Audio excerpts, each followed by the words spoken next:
अभी social media पे बड़ी बाज़गश्त है J10 के हवाले से। आप उस वक्त इंटीरियर मिनिस्टर थे जब ये 11 मार्च 2022 को J10 इंडक्शन की सेरेमनी हुई थी यहाँ पर पाकिस्तान में।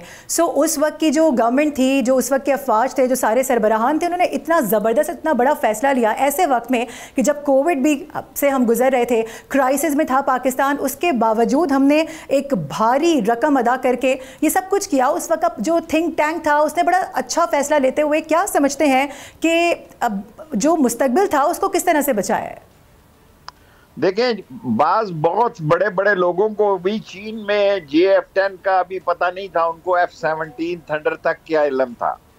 और जब पाकिस्तान ने उनसे अपील की कि हमें J10 चाहिए तो वो परेशान हो गए कि आपके पास ये इंफॉर्मेशन कहाँ से आई। और पाकिस्तान का JF थंडर जो है वो एयर टू एयर ऑयल भी ले लेता है। ये पाकिस्तान का जो JF-17 थंडर है, इसमें ये सलाहियत है कि ये अपनी फ्यूलिंग एयर से भी कर लेता है, जबकि किसी और के पास ये सलाहियत नहीं है, सिर्फ पाकिस्तान के पास है। और पाकिस्तान एक और जहाज चीन से लेने जा रहा है, बल्कि आप ये समझे सारे मामला तय हो चुके हैं चीन से उस जहाज को लेने के लिए, कि जो कि 5th जनरेशन का एक जहाज है, जिसे कि सैटेलाइट पर भी ये नहीं ले सकते और राडार पर भी ये नहीं ले सकते।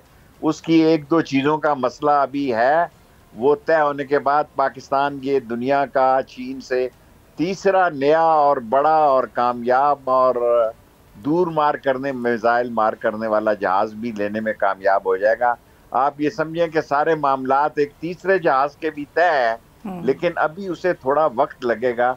लेकिन JF थंडर, 17 थंडर और J10 के बाद ये तीसरा जहाज भी पाकिस्तान ने तकरीबन तय कर लिया है चीन के साथ। और वैसे भी हमारे पास पहले भी F-16 भी हैं, मिराज भी हैं और दूसरे जहाज भी हैं, लेकिन JF थंडर ने अपने आप को मनवाया है और JF थंडर ने 717 ने अपने सलाहियतों को सारी दुनिया में न सिर्फ मनाया बल्कि अपना नाम भी पैदा किया और अपनी मार्केट भी बनाई है।